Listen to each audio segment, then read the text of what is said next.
Bonjour à tous, donc Camille et Maxime, deux docteurs juniors du CHU de Nantes dans l'optionnel d'imagerie. On va vous présenter vraiment un cas, merci, vraiment un cas pratico-pratique du rétrécissement aortique serré, mais vraiment classique, un bas flux, bas gradient, notamment l'apport de l'ETT d'obutamine qui a été mentionné par différents intervenants ce matin. Donc on vous avait préparé un mini quiz pour vous sortir d'une éventuelle sieste postprandiale. Je vous laisse quelques instants pour voir les différentes propositions.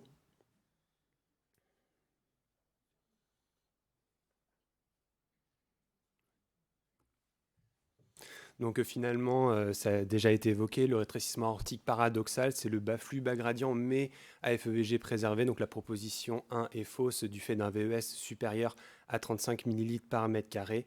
Les propositions 2, 4 et 5, les paramètres hémodynamiques en ETT, représentent finalement les définitions qui sont citées juste après. La proposition 3 est fausse parce qu'on n'est pas dans un vrai rétrécissement bas flux, bas gradient en raison d'un VES, là encore, supérieur à 35 ml par mètre carré. Maintenant, on va s'intéresser plus particulièrement à l'échographie d'obutamine. Je vous laisse regarder les différentes propositions.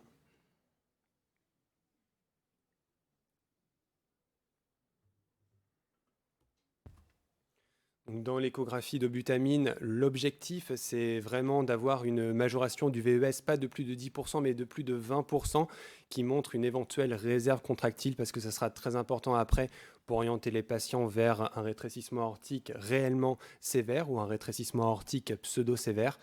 L'objectif de majoration de fréquence, on retrouve plutôt ça dans l'échographie d'obutamine, mais à visée de test d'ischémie, donc pas du tout le même type de patient et les mêmes situations cliniques. En cas en effet d'une augmentation de VES de 30%, c'est-à-dire de la présence d'une réserve contractile et d'une surface qui augmente, il s'agit en effet probablement d'un rétrécissement aortique pseudo-sévère. On va vous présenter les classifications un petit peu plus tard. En cas d'augmentation du VES de 5%, on ne peut pas vraiment conclure sur une échographie d'obutamine. Donc là, on utilisera pleinement l'imagerie multimodale, notamment le scanner Pretavi et le score calcique. Et bien sûr, quand le débit augmente de plus de 20% et qu'on a une diminution ou alors une stagnation de la surface, on a vraisemblablement un rétrécissement aortique serré. Donc, passons maintenant à la présentation du cas clinique. Il s'agissait d'un patient de 59 ans, nantais, pris en charge en 2022 au CHU de Nantes. Il avait plusieurs facteurs de risque cardiovasculaire, notamment un tabagisme qui était sevré, une hérédité coronarienne et une dyslipidémie. Il était également éthylique chronique. Il était connu pour une cardiopathie ischémique révélée en 1997 par un SCA-ST+, qui avait été revascularisé par voie percutanée puis par un double pontage. Polyvasculaire également avec une aomie sévère. Et il était connu pour une FEG à 55% avec une séquelle inférieure. Donc en 2022, il est hospitalisé pour un choc cardiogénique. La radio objective des opacités interstitio-alvéolaires bilatérales en facteur d'un OAP. L'électrocardiogramme est le suivant, retrouver un aspect de flotteur a priori commun, conduction variable, et la prise de sang, retrouver une élévation des troponines à 1000 nanogrammes par litre. Voici l'échographie réalisée aux soins intensifs lors de son entrée. On trouve un VG qui a l'air dilaté avec une FEG très altérée, 15-20%, et une valve aortique très calcifiée en petit axe, qu'on va réévaluer par la suite. Le débit cardiaque était abaissé avec un index à 1,8 litres par minute par mètre carré, un volume d'éjection systolique à 31 minutes par mètre carré. Lorsqu'on évaluait en Doppler continu cette sténose aortique, on retrouvait une surface inférieure à 1 cm², mais avec un gradient moyen qui était peu élevé, à 28 mm de mercure, une Vmax à 3,4 mètres par seconde. Donc, concernant votre hypothèse, devant cette découverte de cardiopathie maintenant à FEG altérée, qu'est-ce qu'on peut conclure ? Eh bien, pour l'instant, sans autres examens complémentaires, il est difficile de trancher. En effet, quand on se retrouve face à une FEG très altérée, avec une valve aortique qui paraît calcifiée, il s'agit d'un challenge diagnostique important. Est-ce que cette valve aortique elle est réellement serrée et elle est responsable de la dysfonction VG sévère, ou est-ce que le patient a une cardiopathie ischémique, rythmique, AFEVG altérée avec un RAC qui est plutôt modéré ? Alors, pas mal de personnes vont dire l'analyse visuelle est importante, mais elle peut être prise en défaut. C'est-à-dire que sur ces deux échographies, à gauche, on a l'impression que la valve aortique elle est moins calcifiée. On dirait qu'elle est peut-être moins sévère qu'à droite. Mais après évaluation multimodale, en fait, on est pris en défaut. À droite, il s'agit d'une sténose pseudo-sévère, alors qu'à gauche, on est vraiment en présence d'un RAC serré. Donc, on va peut-être pas revenir sur toutes les erreurs de mesure qu'on peut faire. Ça a été notamment bien expliqué sur les différents topos de cet après-midi. La seule chose qu'on peut compléter, c'est pour la mesure de diamètre de chambre de chasse. On peut s'aider d'une formule théorique qui est 5,7 fois la surface corporelle plus 12,5. Ça, c'est la surface théorique d'un individu. Et donc, on peut comparer avec celle qu'on mesure nous. Si on a une différence de moins de 2 mm, on peut se dire qu'on ne fait pas d'erreur de mesure. Sinon, pas hésiter à s'aider des différentes modalités d'examen, notamment du scanner. Donc je vais revenir rapidement sur les différents phénotypes de rétrécissement aortique qui sont bien présentés dans les guidelines de 2021. Clairement, ce qui nous intéresse dans ce topo, c'est la case jaune, le rétrécissement aortique bas gradient dit classique, une FE altérée, un débit altéré, où l'écho de butamine est vraiment en première ligne dans cette évaluation valvulaire. Donc finalement, on refait cette coronarographie chez un patient présentant une cardiopathie ischémique connue et on ne retrouve aucune lésion évolutive, notamment des pontages parfaitement perméables. Donc quels sont les examens que vous demandez en première intention? La réponse est dans la diapositive précédente. Finalement, à Nantes, on a pris le parti de faire les deux examens du fait de la difficulté d'accès, notamment à Nantes, à l'échographie d'obutamine. Alors j'aime bien ce schéma-là qui est en fait une traduction des guidelines de 2021, mais qui montre vraiment dans ce contexte de rétrécissement aortique paradoxal, on va dire classique, bas flux, bas gradient à FE altéré, qu'on est bien sur une démarche pas à pas, c'est-à-dire échographie de repos. On élimine éventuellement les erreurs de mesure, puis après le bilan de cette dysfonction VG, l'échographie de butamine et éventuellement le score calcique valvulaire. Donc pour ce patient, il avait un score calcique valvulaire évalué à plus de 2000 unités Agaxton. Ça rentre donc dans la case d'un rétrécissement aortique probablement serré. Mais bien sûr, le professeur Pibaro l'a rappelé juste avant. Attention chez les patients qui ont une bicuspidie aortique, une amylose et également des atteintes radiques avec des radiothérapies, notamment pour des Hodgkin médiastinaux.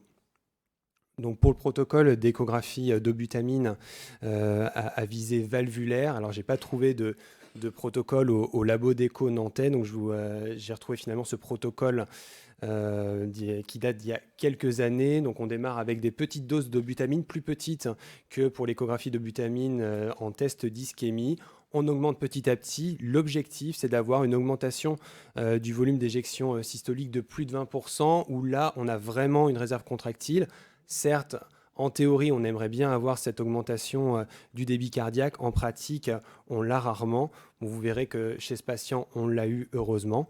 Et puis, De Filippi a proposé une classification, le groupe 1A avec les rétrécissements aortiques finalement sévères. On a l'augmentation du débit, on est content, mais on a l'augmentation du gradient et une surface valvulaire qui stagne. Donc, on est plutôt dans le groupe des rétrécissements aortiques vraiment serrés. Le groupe 1B, c'est plutôt les sténoses aortiques pseudo-sévères. On a encore l'augmentation du gradient, chouette, on est content. Du débit, pardon, chouette, on est content. Par contre, le gradient n'augmente pas et la surface valvulaire augmente. Et alors, le groupe 2, avec une échographie de butamine seule, on ne sait pas quoi faire. Pourquoi? Parce que le débit n'augmente pas, le gradient non plus et la surface également. Et c'est là où on va plutôt aller vers le score calcique valvulaire. Donc, sont présentées ici les images de l'échographie de butamine qu'on a réalisée aux patients. Excusez-moi. Donc, sur les images, sur la ligne du haut, c'est les images de repos. Et puis, sur les images du bas, on a les images d'échographie à la dose de 12,5 gamma-kilo de butamine. Visuellement, ce qu'on peut observer, c'est qu'on a l'impression que le VG se contracte un petit peu mieux. Et donc, on a cette fameuse réserve contractile.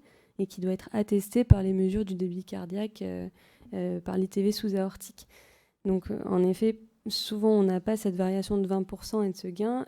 Là, on a eu de la chance, mettons, puisqu'on observe un delta de 37% du débit cardiaque, enfin du volume d'éjection systolique, qui passe de 31 minutes par mètre carré à 43 minutes par mètre carré. Donc on dépasse les 35. Donc c'est interprétable.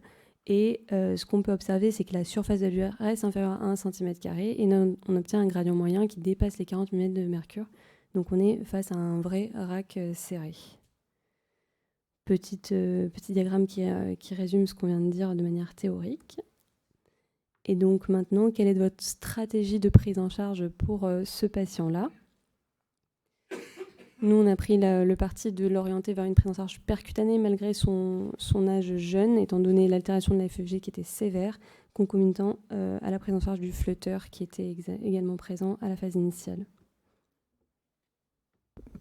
Donc cette diapositive a été présentée juste avant. Donc c'est un bref résumé des recommandations à la fois américaines et européennes, avec une petite précision notamment pour l'échographie de butamine, qui pour les Américains est positive en cas de majoration de la vitesse maximale à plus de 4 mètres par seconde, quel que soit le palier de dobutamine.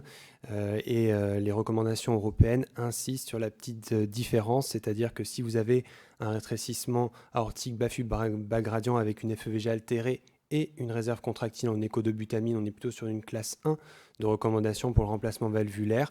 Sans réserve contractile, dans ce cas-là, on cède d'un score calcique valvulaire et la recommandation maintenant passe en classe 2A. Donc chez ce patient, un petit calcul d'Euroscore 2 et on voit que le risque chirurgical est quand même très sévère à presque 20% du fait du caractère rédux. Et quand on regarde un peu plus bas sur le scanner Pretavi, on voit en fait que les axes iliaques sont blindés à la fois en termes de calcium et d'athérome, ce qui colle avec ses antécédents d'AOMI. Donc on a privilégié une approche carotidienne transcarotidienne pour son remplacement valvulaire. Alors le flotteur a été ablaté, enfin l'isthme cavo-tricuspide a été ablaté, mais sans bloc bidirectionnel.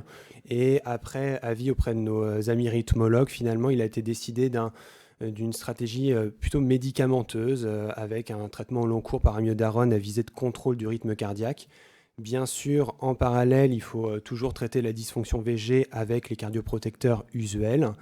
Le sevrage alcoolique aussi a été mené avec succès par ce patient, ce qui a permis peut-être éventuellement de corriger une part de cardiopathie dilatée qui pouvait expliquer en partie sa dysfonction VG. La réadaptation cardiovasculaire a été effectuée. Et finalement, à la dernière visite en date, on retrouve un patient possible, voire asymptomatique. Le flotteur, finalement, s'est réduit. Donc l'amiodarone a pu être stoppé. La FEVG a un petit peu augmenté jusqu'à 35-40%. Et la bioprothèse aortique marchait très bien.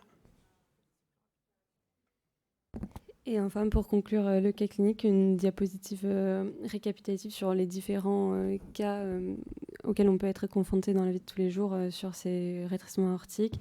Le classique, au flux, au gradient, avec sinon le bas flux, bas gradient classique à FEG réduite qu'on vient de présenter, où selon les recommandations européennes et de la société américaine, on a encore la place de l'échographie d'obutamine pour évaluer ces rétrécissements aortiques présents, à compléter avec les scores calciques.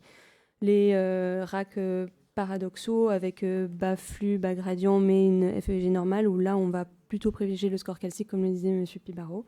Et puis les low gradient FEG normal, normoflux, qui sont décriés et qui ont tendance à être considérés comme des RAC modérés, finalement. Et on vous remercie pour votre attention.